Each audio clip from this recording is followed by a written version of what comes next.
It's all coming together, baby. They got Hard Knocks everywhere. They're getting the hype up there. And Dalton's just here to absolutely bring you crashing back down to earth and to remind you once again that you are going to be on the outside looking in, missing the playoffs. No, I'm obviously kidding here. You got them at a record of 8-9. It's a really tough division. But what was your thought process here? Is the schedule just a little tougher? Is it a tough division? Are you a little wary on Caleb Williams' first year in the NFL? Where are you with this team? And then let's get into some offensive MVP talk as well. Well, I'll tell you, I just moved here to Cincinnati from Chicago like 2 weeks ago, and I'm sure the people back there won't let me back in now. So, yeah, I've got them going 8-9 and missing the playoffs. And the biggest thing for me, on top of first-year quarterback and first-year offensive coordinator and all the new fun pieces, is I still do have concerns about this team in the trenches, man. And you've got to protect Caleb Williams. Look, their offensive and defensive lines were a problem last year. Still, even after the Montez Sweat trade, got a little bit better. But look, at the end of the day, they were 28th in overall grade on their offensive line, and they were dead last in overall grade on their defensive line. And in this division, when you're playing the Lions, when you're playing the Packers, when you're playing some of the other teams on their schedule, you really have to be, when you're playing anybody, I don't care, it's the NFL, you have to be solid in the trenches. You start with their offensive line. To me, you look across the board and you go, okay, I need to jump from Darnell Wright in year 2. I need Nate Davis to get back to the player he was in Tennessee. I've got a new center along with my new quarterback. I've got Tevin Jenkins, who's missed 40% of his career games. And I got Braxton Jones, who kind of went through a sophomore slump. And right now, that's the unit I would question the most. And on the defensive line, look, there's Montez Sweat, but there's also a lot of young guys, right? Talk about Javon Dexter. I think you still have Andrew Billings in there on the inside. You know, they're trying to find the right mix of guys and the right amount of depth. The Sweat trade was big. It was big to get Montez Sweat, I won't lie to you. And they're really good. Their back seven's really good. Edwards and Edmonds at linebacker, Jalen Johnson, bring in Kevin Byard. You have Jaquan Brisker. They've got playmakers, but on both sides of the ball, you have all the weapons on offense too. But I have real concerns about the trenches. I do, and I don't care if it's Caleb Williams and all his improv and everything like that. You're talking about bad pass protection and a rookie quarterback. It doesn't work. The same thing we talked about with Washington and Jaden Daniels, where it's like this offensive line is the X factor. It is. It really is. But my offensive MVP, for as many weapons as they have now, you brought in, Roma Dunze, you brought in Keenan Allen, all the running backs you have, and Gerald Everett, another tight end. You still have Cole Kmet. It's DJ Moore. He's still their best player. And in hard times, in crunch time, they're still going to look at DJ Moore to make tough catches. Look, 89.5 receiving grade, 9th best in the NFL, 12th in yards per route run, top 15 in missed tackles forced and in contested catch rate. He does everything now. He went out there last year with a subpar quarterback situation with Justin Fields and Tyson Bagent playing 4 games out there, and he still had a career year. It's just unbelievable how they got this guy in the trade that got them the Caleb Williams draft pick too. I mean, to have that as a part of it, to get a guy like DJ Moore, who, if he even played at the level he was at in Carolina, that was a good trade. And then he leveled up last year. I know they have all these other guys. This is their best offensive player. This is the guy that on third down, on 3rd and 8, Caleb Williams is going to DJ Moore. And I know he's got Odunze. I know he's got Keenan. I know he's got the backs.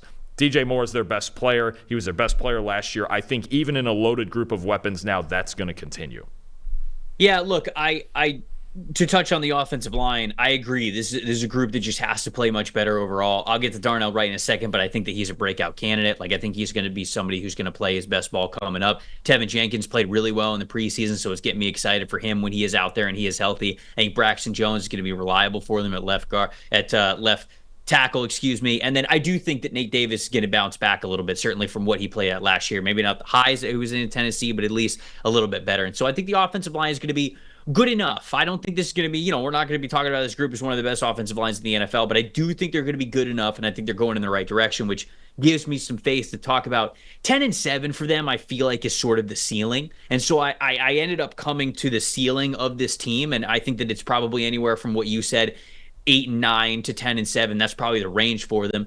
To me, it feels like you're on the low end of it. I don't want to speak for you, but just in my head, you're on the low end of it. I'm on the higher end of it. But I do think that both could be realistic expectations for the Chicago Bears. So I agree with the offensive line. My MVP for this team, independent of the offensive line, which I am glad that you talked about, is actually DeAndre Swift. And people might be talking to me like, what are you talking about? Like, they got the DJ Moore, they've got Roma Dunze, they got Keenan Allen, they got Caleb Williams, and you're out here picking DeAndre Swift. Well, I think the reason for that is because I need this run game to be something.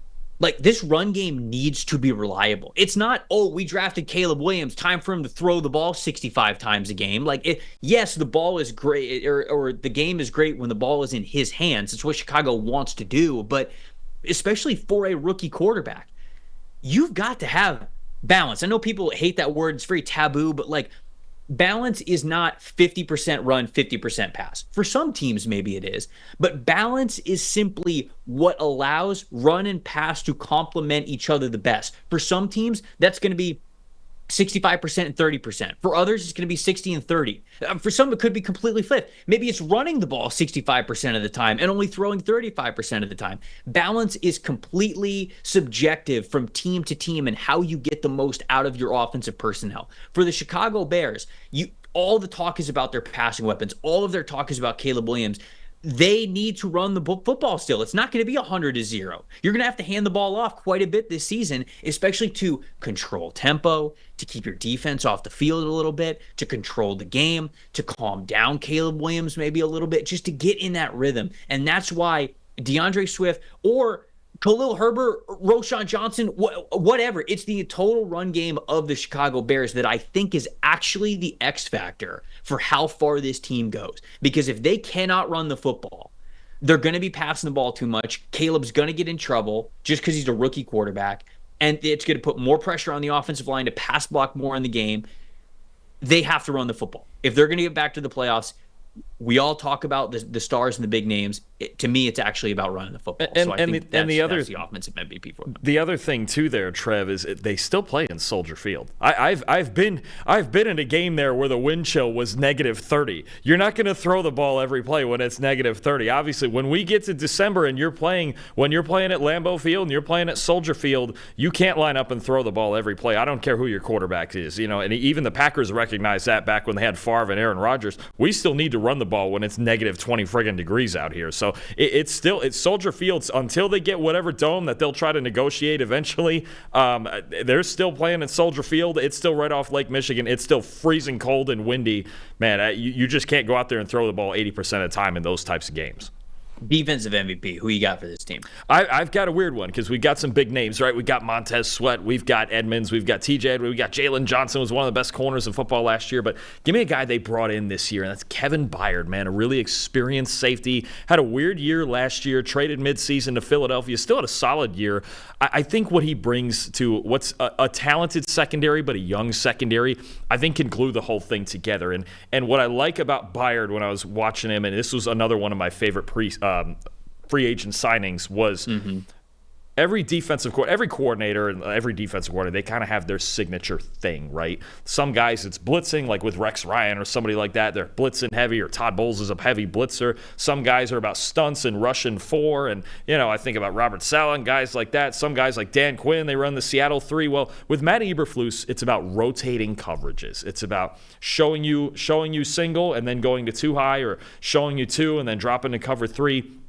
Kevin Byard, since he's come in the league, I don't remember if he was number 1, but he was at least in the top 3 in our defensive grading in rotated coverages. It's something he did a lot in Tennessee, and his awareness to play either as a deep free or a deep half, or then get out in the curl flat and make plays in the flat, make tackles, make plays on the ball down towards the line of scrimmage. His ability, his versatility, and his just football IQ is as high as any safety in the league still. And I think having that veteran presence, especially when you have a guy who down the line could be a similar player in Jaquan Brisker, he's got all the same talent that Kevin Byard has. And I think you just have some of those things where it's like, okay, now you have a Kevin Byard who can teach Brisker how to do all these things. And so much even about coverage rotations, about timing, right? Don't show it too early. Don't go too late, or you'll be late getting there. Kevin Byard's the master of some of that stuff that I think a lot of the stuff, honestly, you can only see on All 22, and he's done it for his entire career.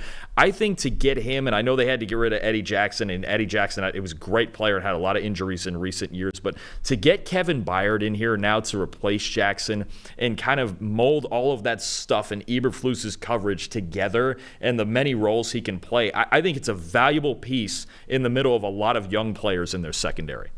I love the Kevin Byard shout out. I think he is just so smart as a safety. And you mentioned all the rotations that he's been playing in over the last couple of years, rotating coverages. You can only do that if you are a smart safety. And so I love that shout out. I'll go off the wall for mine as well. I'm picking Tyreek Stevenson, and Stevenson could have easily been in like the breakout player category because I think that's probably more appropriate for him. But sort of to the point of, okay, when you look at this Chicago Bears defense, yeah, somebody's got to step up along the defensive line. There's no doubt about it. I'm going to get to somebody outside of Montez Sweat, but I think they're at least like solid there. Do they need more dynamic ability along the defensive line? Yes, but again, we'll get to that in a second. Linebackers, TJ Edwards, Tremaine Edmonds, I think they're good in that spot. Secondary, I love the Kevin Byard addition. I'm with you 100%. Jaquan Brisker's great. Jalen Johnson was an elite corner last year. You got Kyler Gordon in the slot. It's basically, if Tyreek Stevenson has a great year this upcoming year, if he really takes that next step, this secondary is nasty. This secondary is complete. This is a really,